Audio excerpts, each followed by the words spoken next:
Bien. Vamos a hablar unos 20 o 30 minutos de la toma de conciencia del estrés. Así podemos charlar un poquitito sobre esta situación, ¿no? Vamos a hablar primero de los primeros años, de 2019-2024, y después de algunas cifras del 2025 y 2026. Fíjense que al estrés se lo considera, por supuesto, una pandemia silenciosa, ¿no?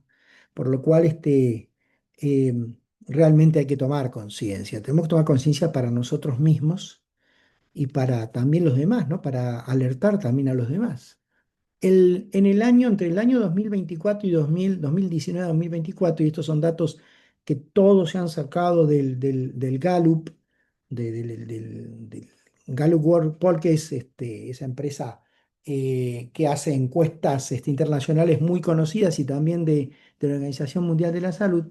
El 77% de los adultos experimentaban habitualmente estrés físico. O sea, en forma regular experimentaban estrés físico. Y cuando se les iba a hacer alguna encuesta y se les preguntaba cómo estuvo el día anterior, el 55% de los adultos reportaban que habían percibido estrés el día anterior. Ahí están las cifras, ¿no? 2022. Fíjense que en el 2023, en una encuesta en Reino Unido, el 74% de los adultos encuestados se sentían abrumados, estaban completamente agotados, ¿no es cierto? Yo diría casi cabalgando posiblemente, no lo sé, no tengo los datos de esa encuesta, solamente el resultado, entre el estrés y un caminando hacia el burnout, ¿no? O sea que en el año 22, el Gallup World Poll indicó que el 55% de los adultos a nivel global experimentan estrés considerable el día anterior a la encuesta. Cuando se los encuesta, dicen el día anterior, sí, yo tuve estrés. Es el nivel más alto registrado en la historia, digamos así, vamos a admitir. Uy, espérenme porque se me volvió a ir. Esperen, esperen, esperen porque ahora tengo que ir de vuelta acá. Bueno, ahí está. Eh, el nivel más alto registrado en la historia del informe de Gallup en todo el tiempo de que ellos han venido haciendo, ¿no es cierto?, estas encuestas. Fíjense cómo subió el estrés percibido, ¿no? La tendencia global del estrés percibido, desde el año 2019, que estaba en 38% en todos los países encuestados, fue subiendo bueno, ahí está. Fue subiendo al 48%, 52, bueno, y llegamos al 2024 de 59. Estamos en 21% más, o sea que viene creciendo, etcétera. Esto está saltando para donde se le canta, pero igual lo vamos a ir encaminando.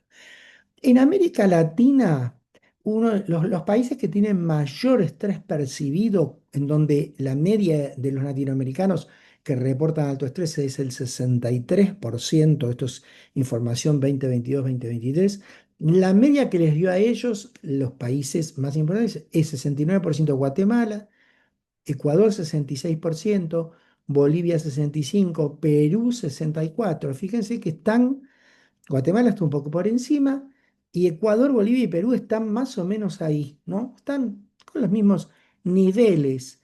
Y México baja un poquitito, ¿no? 62. Argentina tiene 58. Es mucho que más de la mitad de la población, ¿no?, perciba que está estresada.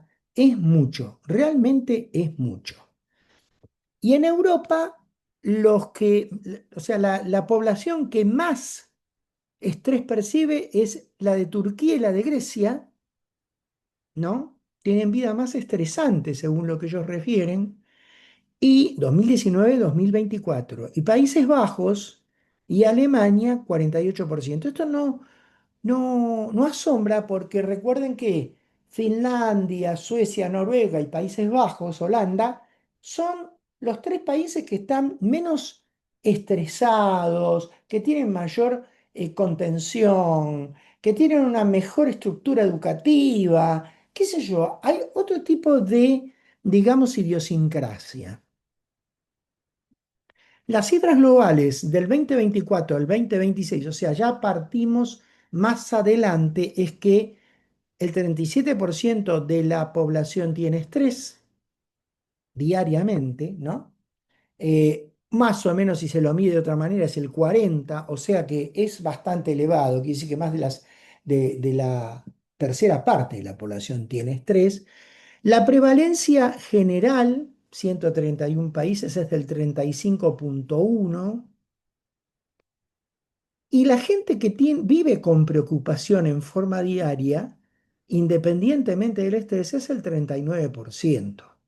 O sea que estamos en un nivel en donde cerca de la mitad de la población en general, de 131 países, que es un número interesante, realmente vive preocupada, vive con constante preocupación, lo cual quiere decir que vive estresada, porque la preocupación es uno de los componentes del estrés. Acá tenemos más o menos cómo fue la tendencia histórica del estrés diario mundial del 2014 al 2024, los últimos 10 años. 30% estaba en el 2014-2015, subió un poquito, 2016-2017. Empezó a subir, y claro, cuando vino la pandemia, clarísimamente se fue al doble casi, bueno, un poquito más, al 10% subió prácticamente un 33%, 40%, 43%, fue bajando en pospandemia, fíjense, pospandemia temprana, que es 2022, 2023, fue bajando y pospandemia tan tardía, que es 2024, 2025, siguió bajando, pero se mantuvo. O sea, la realidad es que no bajó el estrés, la percepción de estrés, no bajó a los niveles que estaba en el año 2014. Se quedó en 37, 38, entre 37 y 40%. O sea que siguió elevado en más o menos una tercera parte más. Es mucho. Es un cambio que es significativo. Dentro de los países con mayor estrés, claramente Estados Unidos y Canadá, ahora lo vamos a ver, son los que perciben más estrés. Y después lo que es el Medio Oriente, digamos así, clarísimamente, ¿no? Y la África subsahariana, porque evidentemente hay muchos conflictos. Hay muchas necesidades, hay mucha hambre, mucho problema de vivienda, mucho problema de acceso a la salud, mucho problema de tener agua potable, cloacas, etcétera, servicios básicos, ¿no? Entonces, esperen que voy a seguir. Acá vemos 50% de Estados Unidos y Canadá es el máximo que tienen, es realmente digamos, los que perciben mayor estrés, tienen una mayor tasa mundial, mayor carga de trabajo, mayor inseguridad laboral y jornadas extensas. Qué interesante, ¿no? Porque todo esto que dice Gallup, en realidad es como que si lo aplicamos acá en nuestro país también es lo mismo. Por ahí estaremos en el 40, pero es más o menos, no tenemos estadísticas oficiales nosotros. Después viene África subsahariana, que en el año 2025 tuvo un nuevo récord histórico, por lo cual hay otros factores, como yo les decía, en la África subsahariana hay conflictos socioculturales, conflictos políticos militares. Existen después los conflictos propios sociales y culturales relacionados con no solamente la alimentación, los servicios básicos, sino también la soledad. La tercera parte de la población siente soledad. Qué increíble, ¿no?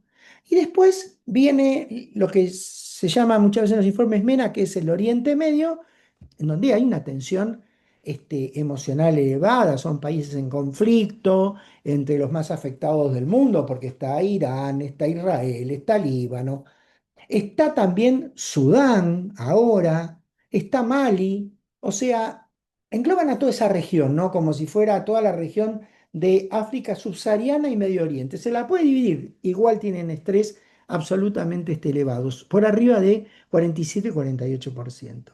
América Latina en realidad tiene 42% según estas encuestas. Es media. El estrés en América Latina en general, de México hasta Ushuaia, en general, cuando se lo estudia con todas las limitaciones que tiene, es medio, es más bajo. No es tampoco recontrabajo, es medio. Está a unos 5 o 6 puntos por abajo de las zonas de conflicto.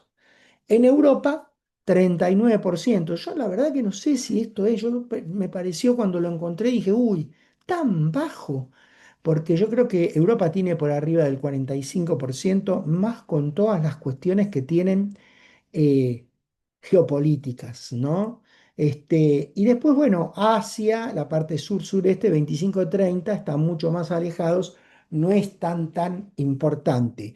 Pero es interesante en este slide ver cómo Estados Unidos y Canadá siguen siendo los que van en la cabeza, como el Oriente Medio y el África subsahariana también están ahí cerca de Estados Unidos, ¿no?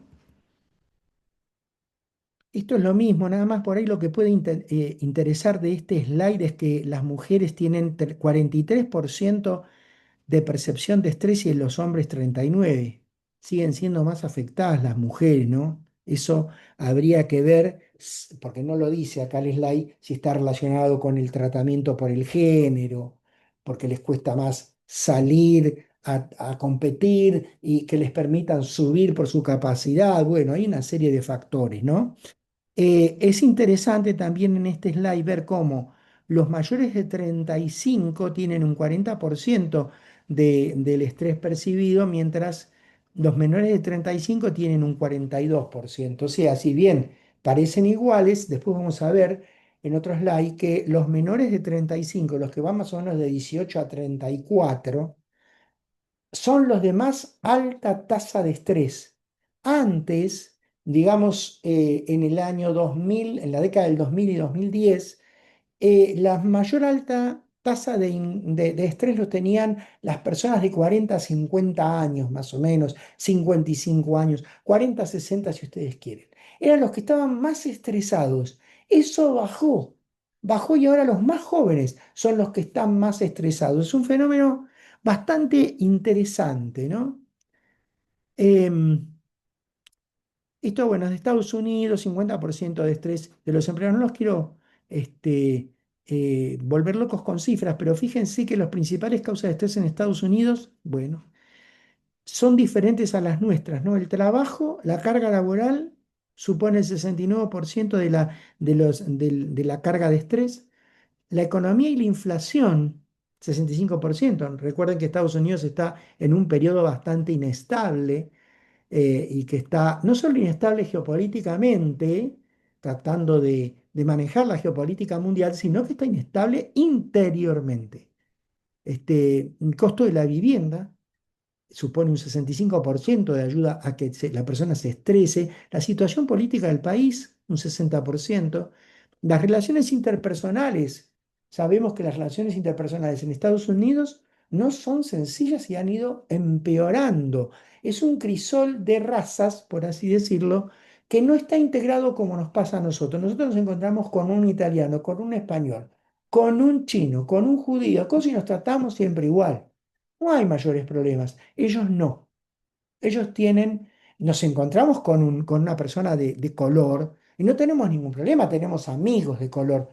Ellos no. Ellos tienen un porcentaje de la población problemas con los latinos, problemas con la gente de color, problemas con otras etnias, como son las etnias más orientales. Entonces es bastante difícil. Y la salud personal y familiar que también puede estar afectada, porque a través, si tienen 50% de estrés, bueno, aparecen un montón de enfermedades, ¿no? No, bueno, esto no importa. Bueno, 18 años, no, tampoco. ¿Cuáles son los estresores actuales más importantes? Pero global, a nivel general. El piloto automático, o sea, como dice ahí, vivir sin estar en un estado de presencia en el aquí y ahora es una de las principales fuentes de estrés invisible en la vida moderna. Nosotros venimos hablando en Calva desde el año 2020. Y en nuestro grupo, yo digo nuestro porque sigo como consultor a pesar de que me jubilé, ahora lo está el coordinador del comité ahora es Martín Estela. Este, pero nosotros cuando ya empezamos en el 2016, que ya tenemos 10 años del comité, bueno, era esto, era exactamente esto, y esto, esta mente errante, ¿no? O sea, este modo de funcionamiento habitual de la mente, que ustedes ya lo conocen, lo hemos hablado muchas veces, esta mente errante se da en el 47% del tiempo. La mente no está en lo que la persona está haciendo. Y eso se asocia a dos cosas que tienen que grabárselas, por favor. Primero se asocia a una mayor infelicidad, a una falta de sensación de bienestar. Y segundo, a una activación del eje hipotálamo hipófiso suprarrenal, o sea, a la liberación de CRH, ACTH y corticoides.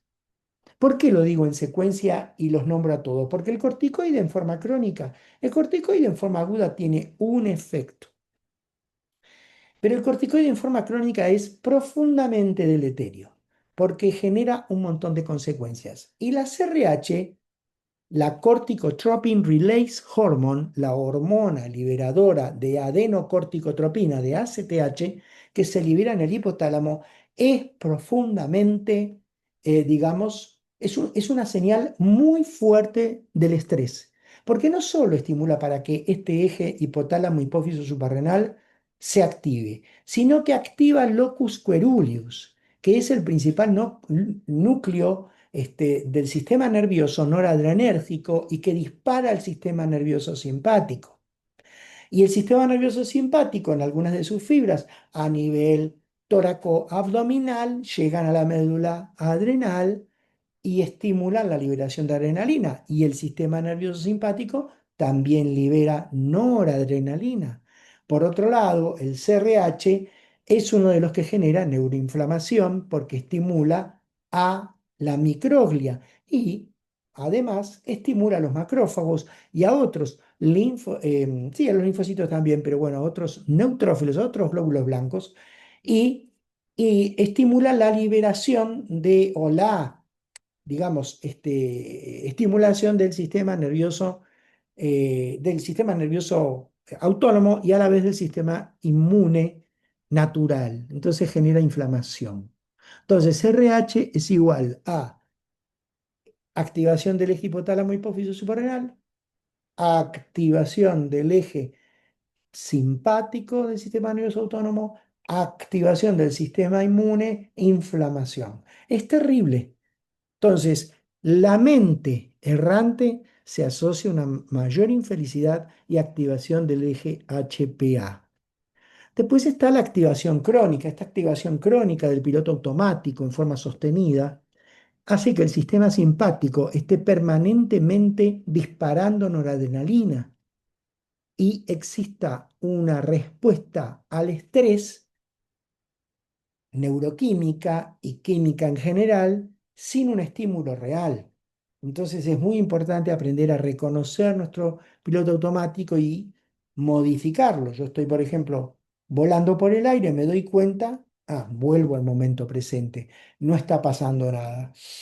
Respiro, me quedo tranquilo. La rumiación, que es eso que tenemos que darnos cuenta, que es esa mente en piloto automático que tiende a rumiar en el pasado o a anticiparse al futuro, genera cortisol elevado, sin amenaza objetiva, y tienen la cita. Esto está comprobado. Entonces eso, ¿cuántas veces rumia la mente por día? Puf, centenas y miles por ahí, centenas por ahí. O sea, son un montón de veces que se dispara cortisol, por lo cual el cortisol va a estar elevado en forma crónica generando todo el problema. Además, también afecta la capacidad cognitiva. ¿Por qué? Porque este piloto automático y todo lo que produce genera una menor activación de la corteza frontal. El cortisol elevado en forma permanente en sangre no es bueno, es deleterio. Entonces, cuando digamos, disminuye el control ejecutivo de la corteza prefrontal, se genera una peor regulación emocional. ¿Por qué? Porque empieza a quedarse mucho más activas las amígdalas, empiezan a disparar más sustancias, interactuar más, avisarle al CRH que se dispare, etcétera. y una mayor vulnerabilidad al estrés. ¿Por qué vulnerabilidad a los efectos del estrés? Porque el hipocampo se vuelve tolerante y además, no es que se vuelva tolerante, perdón, quiero corregir eso. El hipocampo empieza a disminuir sus capas de sustancia gris, empieza a empeorar. Cuando uno mira en una resonancia magnética al hipocampo de una persona con un estrés crónico o una depresión o cualquier otro trastorno neuroinflamatorio, el hipocampo está reducido. No es un hipocampo que pueda ejercer su efecto ni mantener su memoria en forma intacta. Entonces, fíjense todas las cosas que produce este piloto automático que veníamos hablando mínimo hace 6 años, ¿no? Hace más de 6, hace 10, pero bueno. Otro estresor importante, las pantallas, el streaming TV y las noticias, lo que se llama estrés digital. Fíjense, el tiempo promedio en pantallas de un reporte del año 2024 es de 7 horas. 7 horas de nuestra vida, del tiempo de vigilia, que son más o menos el tiempo de vigilia, ¿cuánto es? 16 horas aproximadamente. Bueno, de esas 16 horas, 7 horas estamos enfrente de pantallas, sean estas las pantallas del celular, sea la pantalla de una televisión, o sea viendo noticias en el celular o en la televisión. El 68% de las personas revisan el teléfono dentro de los 5 minutos al despertar. Es terrible. Una de las cosas que genera también esta dependencia es poner la alarma en el teléfono. Entonces yo agarro, me duermo, dejo el teléfono en la mesita de luz, duermo, duermo, en un momento el teléfono suena, es hora de despertarse, entonces paro la alarma y me fijo el WhatsApp. ¿No les ha pasado que cuando uno se despierta y mira el teléfono, la luz le pega muy fuerte? Está bien, es porque estábamos en penumbra, con los ojos cerrados, pero qué impacto que produce esa luz azul, es terrible. Recuerden aparte que el mirar el teléfono o estar con las pantallas cerca de la vista a la noche, con 10 o 15 minutos, inhibe la producción de melatonina, una de las hormonas de la epífisis fundamental para ir conciliando el sueño. 64% de las personas reportan ansiedad por las noticias. Esto es un informe de la Asociación de Psiquiatría Americana. Es terrible, o sea, las noticias generan ansiedad, generan estimulación de la amígdala. Es muy, muy importante. Y alrededor de 3,1 horas es el streaming diario promedio por usuario. O sea, que quiere decir que el estar frente a un streaming TV, Netflix, Amazon Prime, HBO, ustedes me entienden, ¿no? Disney, no lo quiero, o sea, Apple TV, qué sé yo, Universal, no importa, cual sea, Flow, eso están habitualmente 3 horas. 3 horas es muchísimo. Nosotros mostrábamos el 16 de abril pasado, cuando hablábamos, cómo iba cayendo la atención, cómo se iba agotando cuando uno hace una maratón de series después del tercer capítulo. Se agota muchísimo, va agotándose progresivamente, y como también el cortisol va subiendo y la calidad de sueño va bajando. Entonces hay que tener muy en cuenta todo esto, muy en cuenta, porque el streaming TV tiene trampas. Uno empieza, uy, me voy a ver esta serie de Sherlock Holmes. Bueno, me gusta, sí, porque a mí me gusta ver. Y apenas termina un capítulo, dice 35, 34, 33, 32, empieza el conteo hacia atrás para arrancar el próximo, estando ese botón iluminado como para que uno le haga OK y arranque el próximo. Eso es el enganche. Y uno le cuesta salir de eso, ¿no? De eso que activa el circuito dopaminérgico, el circuito de la búsqueda del placer, de la recompensa.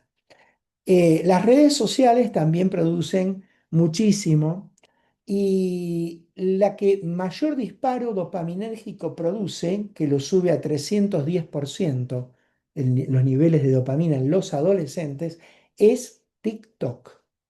TikTok es la red más adictiva que se encuentra en este momento. Le sigue más o menos entre 180 a 200% de elevación de los disparos dopaminérgicos Instagram, pero TikTok es la que le gana a todos. Y después lo que sigue como que no es que dispare la dopamina, sino que dispara, estimula la amígdala y genera toda una sensación de malestar, son las noticias.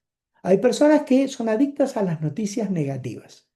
Hay personas que les encanta seguir desde la farándula y todos los quilombos, quién se peleó con quién, esta la cagó, mira, este también cagó a la mina, y aquel y el otro, perdonen que hable así, ¿no? Pero la realidad es que son adictos a todo eso. No me acuerdo cómo era que se llamaba el término, pero cholulo, ahí está, en término argentino, ¿no? Pero realmente es algo que eso también dispara muchísima dopamina y también genera un efecto que es como que uno vive lo que le está pasando al otro. Es como vivirlo en forma paralela. Todo esto desgasta y es estrés digital. Es muy importante tenerlo en cuenta. Todo esto, por supuesto, produce inflamación y neuroinflamación por el estrés crónico. El estrés crónico es el que produce inflamación y neuroinflamación, porque el estrés percibido hace que si entra por la amígdala, se activa, la amígdala le avisa al hipotálamo para que active el CRH, la Corticotropin Release Hormone, hormona liberadora de ACTH. Y entonces el hipotálamo lo activa, lo libera, libera CTH en la hipófisis, llega hasta las suprarrenales, libera el cortisol, aumenta la respuesta inflamatoria, no solo por la liberación del cortisol y después de la adrenalina, como comentamos antes, a través de las vías noradrenérgicas, sino también porque el mismo CRH estimula la inflamación, ¿se acuerdan? Y también estimula la activación del sistema nervioso simpático. Fíjense cómo muestra acá el slide la respuesta inflamatoria que se produce, aumenta la interleuquina 6, la interleuquina 1 beta, el factor de necrosis tumoral alfa, la PCR, aumenta también lo que se llama el factor NF-kappa beta. ¿Qué es el factor NF-kappa beta? Es un factor nuclear que lo que hace es permitir que los genes que tienen la codificación para las interleuquinas inflamatorias empiecen a estar activos. Entonces, eso es lo que ocurre, se amplifica la respuesta. Y la neuroinflamación activa la microglia, la sinapsis se estresa, un término que se utiliza, sinapsis estresada, por lo cual la modulación de neurotransmisores no es la misma.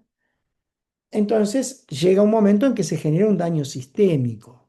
Entonces, ese daño sistémico, ¿cómo se genera? Una inflamación hepática permanente, una alteración en cuanto al equilibrio de la microbiota intestinal, erupciones cutáneas, dolores articulares, cefalea, mal enfoque de la visión, no sé, hay muchísimos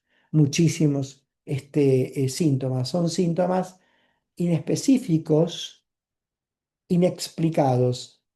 Se llaman justamente unexplained physical symptoms. Entonces, eso es lo que genera toda esta circunstancia en donde eh, empiezan con esos síntomas y después empieza todo el resto. Empieza después la hipertensión, la obesidad, algún trastorno coronario, la diabetes tipo 2. Entonces, todo esto es lo que hay que tratar de, digamos, evitar lo más posible. No es que no lo vamos a sacar, porque para poder sacarnos no tendríamos que irnos con los tibetanos allá al Himalaya. Y seguro que íbamos a estar, hasta que nos adaptemos, bastante ansiosos, pero estar conscientes de esto y tratar de manejarlo, ¿no es cierto? El estrés crónico genera muchas consecuencias en la salud, lo veníamos hablando, hipertensión, enfermedad coronaria, ¿no? El estrés crónico aumenta 40% el riesgo de infarto, aumenta el riesgo de depresión, de ansiedad, de trastorno de estrés postraumático y de burnout. Y al alterar el eje HPA, el eje hipotálamo pituitario adrenal o eje hipotálamo hipófiso suprarrenal, a parte del hipocampo y algunas zonas del sistema límbico, entonces genera una mayor vulnerabilidad psiquiátrica, ¿sí? En el sistema inmune, el estrés crónico genera inmunosupresión, con una mayor susceptibilidad a infecciones, ¿no? Oye, es como una paradoja, como dice ahí, a mayor inflamación, pero hay peor defensa, ¿no? Es un contexto de mucha inflamación donde hay un montón de mediadores y células inflamatorias del sistema inmune, pero que no están actuando como defensa. Entonces se pueden colar gérmenes. El sueño y el ciclo circadiano también se altera. El cortisol nocturno, si empieza a subir y no baja a la tarde y hacia la noche, genera insomnio, el sueño fragmentado porque uno se despierta, la privación del sueño amplifica la respuesta de estrés, o sea, si uno se queda despierto trabajando y qué sé yo, un día o a los 2 días y termina alterado, la privación del sueño estimula mucho y altera mucho la amígdala, las amígdalas. El metabolismo se genera una alteración del metabolismo de tal manera que el cortisol elevado aumenta la generación de grasa visceral. De toda la grasa que está en el organismo, la peor es la visceral. ¿Por qué? Porque son los adipocitos más resistentes. Tienen dos características. Son insulinoresistentes y liberan citoquinas. Les gusta armar bardo. Digamos. Entonces, la grasa visceral es muy peligrosa y por supuesto que también aumentan el riesgo cardiovascular, ¿no es cierto? Además, todo lo que viene asociado al tema de las alteraciones emocionales produce que uno pueda tener atracones, mala regulación digestiva, o sea, del apetito. Y en el aparato musculoesquelético se genera una tensión muscular crónica, cefalea tensional, migraña, dolor lumbar, fibromialgia, que es el componente de estrés central documentado. O sea, la fibromialgia es una enfermedad que se la considera consecuencia del estrés crónico. No la puede hacer cualquiera, la hace quien puede. Todavía se la está estudiando, si bien hay puntos para hacer el diagnóstico y qué sé yo, igual todavía se la está estudiando, pero se sabe que es consecuencia de todo el proceso inflamatorio del estrés crónico, ¿no? La depresión es consecuencia del proceso inflamatorio del estrés crónico. El trastorno de ansiedad generalizado es consecuencia del proceso de inflamación del estrés crónico.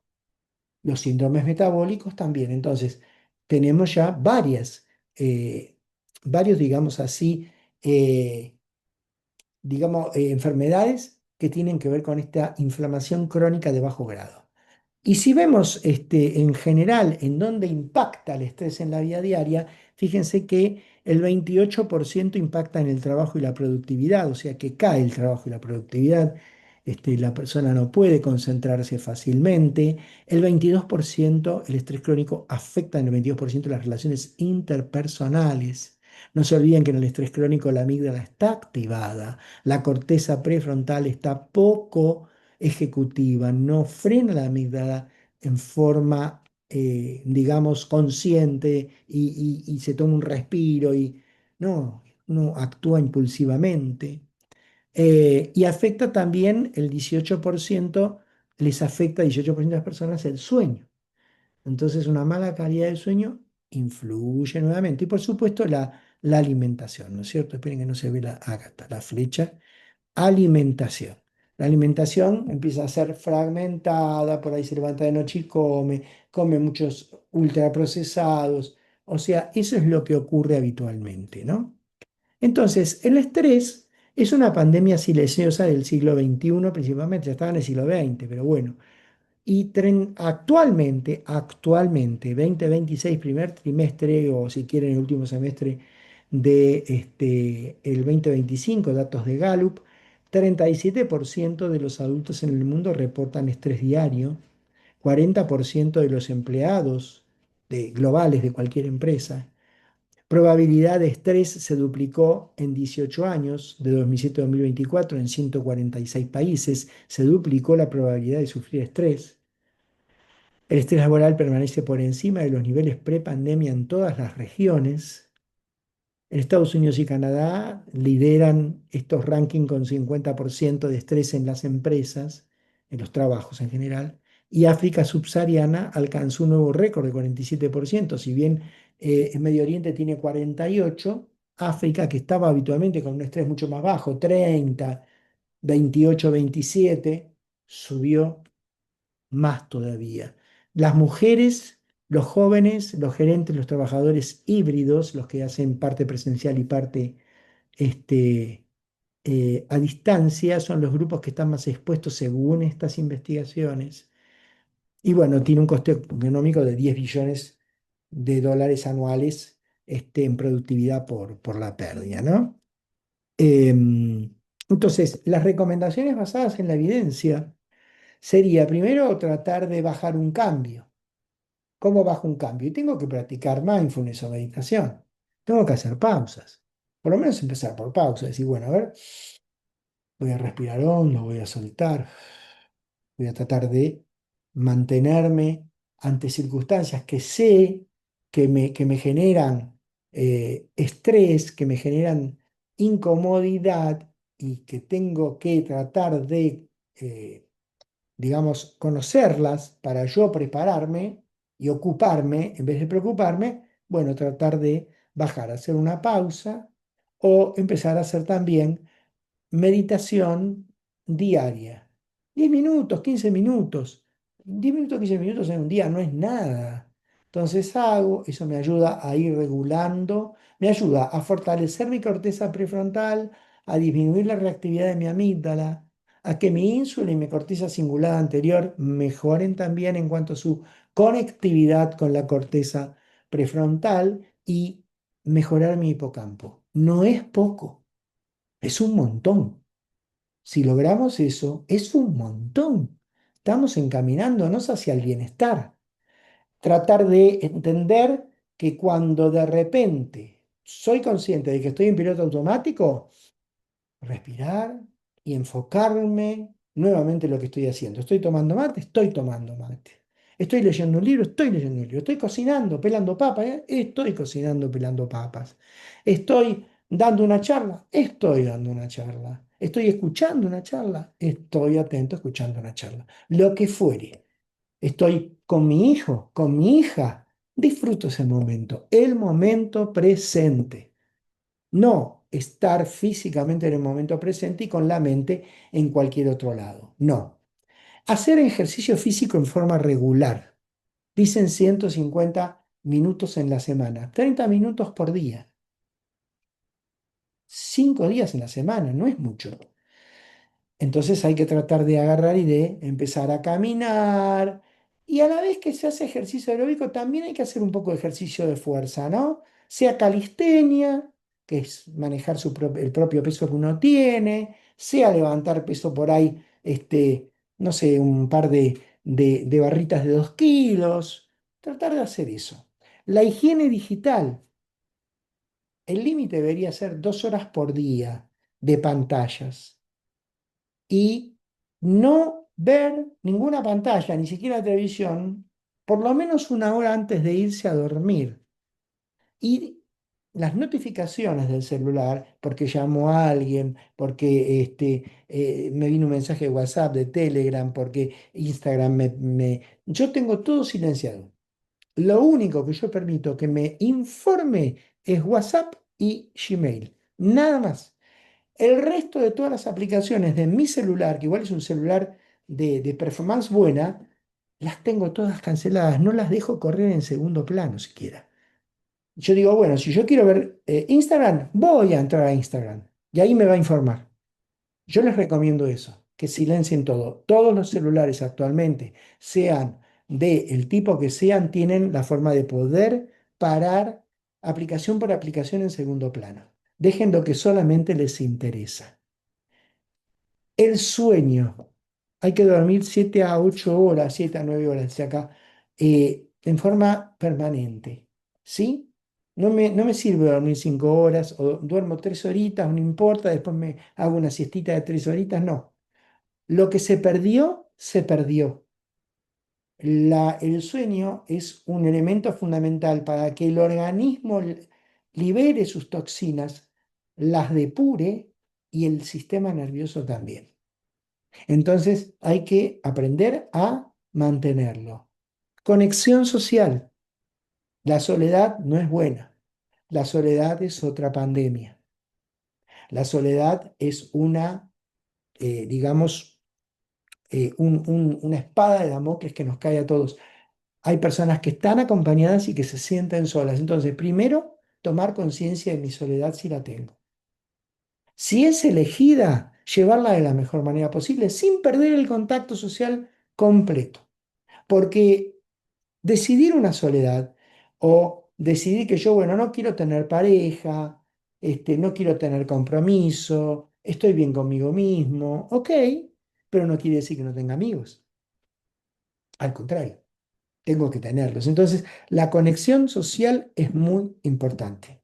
Y por último, como sexto recomendación basada en la evidencia científica, la nutrición antiinflamatoria. La dieta mediterránea, o sea, esa dieta que los vegetales son frescos, varía la carne vacuna de pollo y aves y pescados, que utiliza el aceite de oliva como principal coadyuvante, digamos, no me acuerdo cómo se dice porque no entiendo nada de cocina, pero no importa, bueno, ustedes me entienden, que tiene mucho omega 3, tratar de comer fibras para poder que sirvan como prebióticos, tratar de, cuando uno tiene un plato, que tenga cuatro colores, ¿no? Rojo, amarillo, verde y blanco.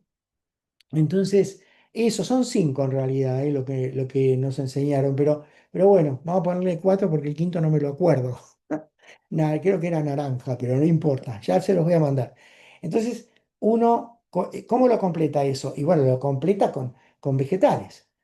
Entonces, yo me como un poco de, no sé, de ensalada y le pongo tomate y le pongo zanahoria y le pongo un huevo y entonces después todo eso lo sazono con un poquito de sal, con sodio sin sodio, le echo un poco de aceite de oliva y después me como, no sé, una milanesa de soja junto con eso y además esa milanesa la gratino con un poquito de queso crema o queso por salud, bueno, cosas así. Después, no sé, mañana como pescado, ya sé, es muy difícil, pero dejar de comer comidas procesadas, ultraprocesadas, preprocesadas no sirven para nada.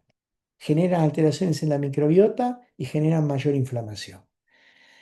Muy bien, referencias bibliográficas y se acabó. Hans Seri en 1950, el que le puso el nombre de estrés a todo este mecanismo, dijo, el estrés no es lo que te ocurre, sino lo que piensas de lo que te ocurre.